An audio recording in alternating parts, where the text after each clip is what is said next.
नमस्कार, मैं हूं पंकज कुमार और आप देख रहे हैं टीम टीएसपी। इस वक्त मेरे साथ टीएडी मंत्री बाबूलाल जी खराड़ी हैं, जो कि लगातार सुर्खियों में रहते हैं। इनके बयान भी सुर्खियों में रहते हैं और इनको लेकर भी राजनीति होती रहती है। अभी चुनाव प्रचार में लगे हुए हैं, बीजेपी की तरफ से चुनाव प्रचार में हैं। सर, क्षेत्र में आप घूम रहे हैं, अभी पहले तो कैसा माहौल लग रहा है और क्या कुछ लोगों से मिल रहे हैं, तो कैसी बातचीत हो रही है क्षेत्र में? इस वक्त बीजेपी का कैसा माहौल है? देखिए, मैं काफ़ी समय से 84 में घूम रहा हूँ। जिस प्रकार से जनता से वादे करके ये जीते थे, वो वादे इन्होंने पूरे किए नहीं। जनता को लगता है कि लोकतंत्र में जो हमसे बातें या हमसे वादे किए हैं वो पूरे नहीं किए, तो वोट किस बात का। जनता ने मूड बना लिया है कि अब निश्चित रूप से हम भारतीय जनता पार्टी को वोट देंगे, क्योंकि भारतीय जनता पार्टी की सरकार अभी बनी है। उन्होंने जिस प्रकार से केंद्र से लगा करके नीचे तक जो सरकार है राज्य की, उन्होंने गरीब कल्याण की योजना बना करके गरीब को आगे बढ़ाने का काम किया है। तो उनके ध्यान में है बिजली से लगा करके, पानी से लगा करके और सड़क से लगा करके जो ये सारी योजना थी, अटल बिहारी वाजपेयी कारण चल के बनी थी। बिजली मोदी जी कारण आई, गैस के चूल्हे देने का काम किया, टंकियाँ देने का काम किया। इससे लोगों को पता है कि भारतीय जनता पार्टी कुछ करती है। और ये जो लोग चुनावी वादे झूठे करके गए थे, उन्होंने कुछ भी नहीं किया है, तो उनसे वो नाराज़ भी हैं। अच्छा, 2 बार से लगातार विधायक थे यहाँ पर राजकुमार रोत बीएपी पार्टी से। जो ये कार्यकाल रहा, इसको कैसे देखते हैं? और आपकी तो एक सोशल मीडिया के ऊपर भी और ऐसी चीज़ें चलती रहती है कि राजकुमार रोत, थावरचंद डामोर और बीएपी और बीजेपी की टकरार देखने को मिल रही है सोशल मीडिया पर। ये चीज़ें क्यों हो रही है सर? देखिए, राजनीति में ये चलेगा, व्यक्ति अपने हितों के लिए कुछ भी बोलेगा, लेकिन हम लोग राजनीति में हैं, लेकिन हम जनता के हितों के लिए, जनता की भलाई के लिए हैं। क्योंकि हमारे लिए सबसे पहला गरीब है और गरीब का कल्याण होना चाहिए, हमारी मंशा है। वो क्या बोलते हैं क्या नहीं बोलते, वो उनका विषय है। नहीं, आपका भी लगातार उन पर निशानेबाजी होती है, उनकी भी आपके लिए तो ये भी बोला जाता है कि अक्सर इंटरव्यूज़ में वो बोलते हैं कि भाई बाबूलाल जी को अपने क्षेत्र में देखना चाहिए, कि ऐसे मानव तस्करी होती है आपके क्षेत्र में। ऐसा कुछ होता है क्या सर? देखिए, मानव तस्करी का इशू ये कांग्रेस के समय हुआ था और वो परिवारजनों ने ही अपनी बच्चियों को बेचने का धंधा किया था। उस समय कुछ कार्रवाई हुई नहीं। हमारे समय में एक प्रकरण हुआ, उनको गिरफ्तार किया गया और उन पर कार्रवाई हो रही है। अच्छा, बीएपी का एक अभी ऐसा कहाँ जाने लगा है, लोग बीएपी के कार्यकर्ता तो कहते ही हैं कि एक गढ़ हो गया है बीएपी का और 84 में बीएपी को हराना मुश्किल है। तो बीजेपी इस चीज़ से कैसे पार पाएगी और क्या रणनीति है कि बीजेपी इस बार बीएपी को ना जीतने दे और बीजेपी परचम लहराए अपना यहाँ पर? किन मांगों पर मुद्दे, मतलब क्या मुद्दे होंगे बीजेपी के? देखिए, वोट कभी स्थिर नहीं होता है, या तो वो हवाई बातें करते हैं, किसी का गढ़ नहीं होता है।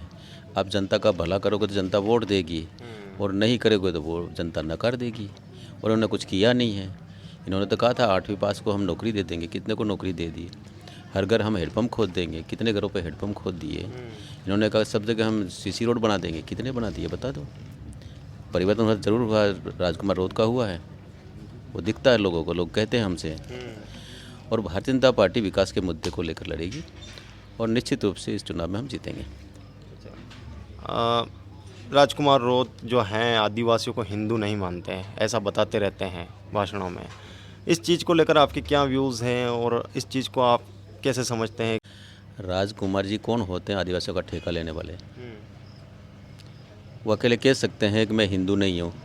सब आदिवासियों का ठेका नहीं ले सकते हैं ना। आदिवासी आज से नहीं, सदियों से हमारे पूर्वज राम को मानते हैं, आपस में मिलते तो राम राम करते हैं, बिछुड़ते राम राम करते हैं। कहीं कमी हो जाती है तो राम नाम सत्य से शमशान तक जाते हैं। हम जय गुरु करते हैं, जय श्री कृष्ण करते हैं। हम देवी की पूजा करते हैं, हम शिव जी की पूजा करते हैं, गणेश की पूजा करते हैं। हम शादी भी करते हैं तो अग्नि को साक्षी रख कर के साथ फेरे लेते हैं। ये सारा का सारा संस्कार हमारा है, जो सनातन संस्कार से जुड़ा हुआ है। अब राजकुमार जी कहते हैं कि आदिवासी हिंदू नीति, इनके पूर्वज कौन थे वो बताए ना, बताए वो।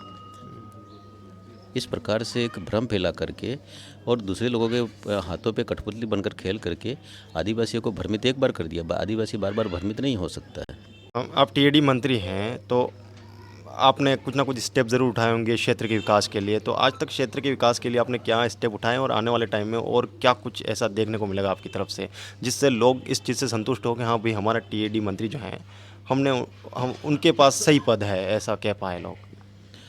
देखिए, टीएडी विभाग बरसों से काम कर रहा है और वो केवल और केवल आदिवासियों के विकास के लिए काम करता है और सारा फंड भी होता है।